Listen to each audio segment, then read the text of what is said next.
Hi viewers, welcome to our channel. இன்றைக்கி நம்ம சேனலில் என்ன பார்க்க போகிறோன்னா, ஈவினிங் டைம் ஸ்நாக்ஸ் இல்லைனா நைட்டு டின்னருக்கு பண்ணலாம். பிடி கொழுக்கட்டை, உப்பு கொழுக்கட்டைன்னு சொல்லுவாங்க.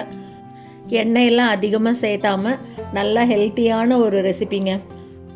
அரிசியை பொடிச்சு பண்ண போகிறோம். சூப்பரான இந்த கொழுக்கட்டை ரெசிபி எப்படி பண்ணுறதுன்னு பார்க்குறதுக்கு முன்னால் இப்போ தான் நம்ம சேனலில் ஃபஸ்ட் டைம் பார்க்குறீங்கன்னா கண்டிப்பாக சப்ஸ்கிரைப் பண்ணிவிட்டு பாருங்கள். கூடவே பக்கத்தில் இருக்கிற பெல் ஐக்கானில் ஆல்ங்கிறத தட்டி விடுங்க. ஸோ நான் போடுற வீடியோ எல்லாமே உடனுக்குடனே நோட்டிஃபிகேஷனாக வந்துடும். வாங்க இந்த உப்பு பிடி கொழுக்கட்டை எப்படி பண்ணுறதுன்னு பார்க்கலாம்.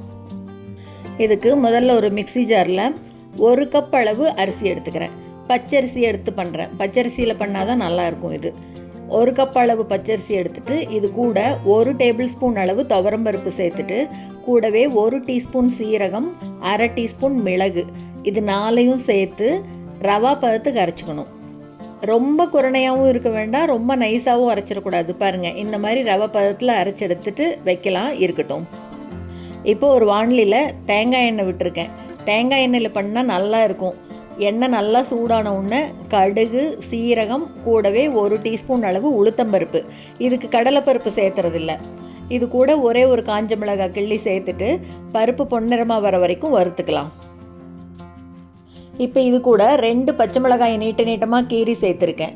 கூடவே 1 கொத்து கருவேப்பிலையும் சேர்த்து லேசாக வதக்கி விட்டுட்டு இப்போ 1 கப் அளவு அரிசியை பொடிச்சிருக்கோம். அதுக்கு நான் 3 கப் அளவு தண்ணி சேர்த்துக்கிறேன். 3 கப்பு சேர்த்தினா சரியாக இருக்கும். இப்போ இதுக்கு தேவையான அளவு உப்பு சேர்த்துக்கலாம். லேசாக அப்படி கொதி வருது பாருங்கள். நல்லா தளதளன்னு கொதிக்கணும். நம்ம இப்போ விரத நாள்லாம் நைட்டு பலகாரத்துக்கு இதை சேர்த்துக்கலாம். ஃபில்லிங்காகவும் இருக்கும், ஹெல்த்தியாகவும் இருக்கும், பலகாரம் சாப்பிட்ட மாதிரியும் இருக்கும். இது அப்படியே கொதிக்கும் போதே இது கூட நல்லா ஃப்ரெஷ்ஷாக துருவின தேங்காய் 3 டேபிள் ஸ்பூன் அளவு தேங்காய் துருவி வச்சுருக்கேன், அதையும் சேர்த்துக்கலாம். நல்லா அப்படியே தளதளன்னு கொதிக்குது பாருங்கள். இந்த ஸ்டேஜில் இப்போ அடுப்பை சிம்மில் வச்சுட்டு பொடி பண்ண அரிசியை கொஞ்சம் கொஞ்சமாக அப்படியே சேர்த்து கிளறணும். இதை சேர்த்தும் போதே அப்படியே மெதுவாக கிளறி விட்டுட்டே இருக்கணும். கட்டி தட்டாமல் நல்லா கிளறணும். அடுப்பை சிம்மில் வச்சிடலாம், லேசாக தெரிக்கும். கட்டி இல்லாமல் நல்லா கலந்து விட்டுக்கலாம்.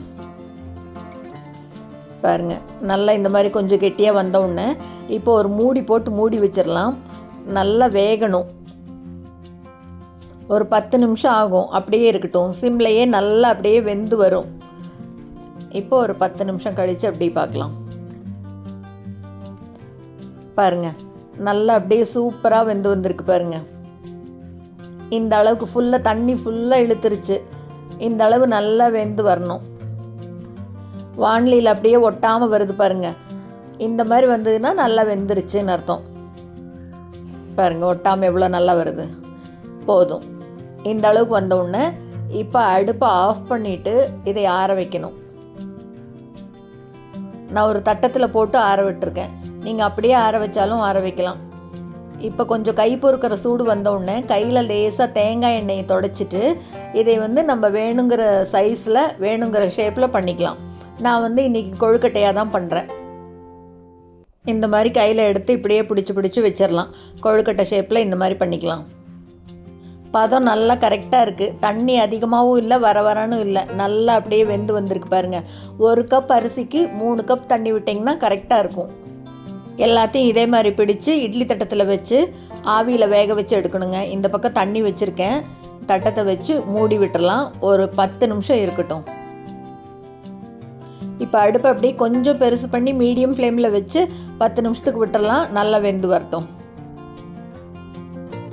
இப்போ 10 நிமிஷம் கழித்து இப்படி திறந்து பார்க்கலாம். ஒரு 2 நிமிஷம் ஆற விட்டுட்டு அப்புறமா எடுக்கணும். அப்படியே ஆவி அடிக்குங்க. ஆறினொன்று அப்படியே எடுத்து பிச்சு காமிக்கிறேங்க பாருங்கள். சூப்பராக எவ்வளோ நல்லா வந்திருக்கு பாருங்கள். அருமையான பிடி கொழுக்கட்டை சூப்பராக ரெடி ஆயிடுச்சுங்க. ரொம்பவே ஹெல்த்தியான ரெசிபி. இதுக்கு தொட்டுக்க தேங்காய் சட்னி இருந்ததுன்னா அருமையாக இருக்கும். சூப்பரான இந்த ரெசிபியை நீங்களும் செஞ்சு பார்த்துட்டு மறக்காமல் கமெண்ட்டில் சொல்லுங்கள். இந்த வீடியோ உங்களுக்கு பிடிச்சிருந்ததுன்னா லைக் பண்ணுங்கள், ஷேர் பண்ணுங்கள், கமெண்ட் பண்ணுங்கள். மறக்காமல் நம்ம சேனலை சப்ஸ்கிரைப் பண்ணுங்கள். கூடவே பக்கத்தில் இருக்கிற பெல் பட்டனையும் தட்டி விடுங்க. ஸோ நான் போடுற வீடியோ எதுவுமே மிஸ் பண்ணாமல் பார்க்கலாம். தேங்க்ஸ் ஃபார் வாட்சிங்.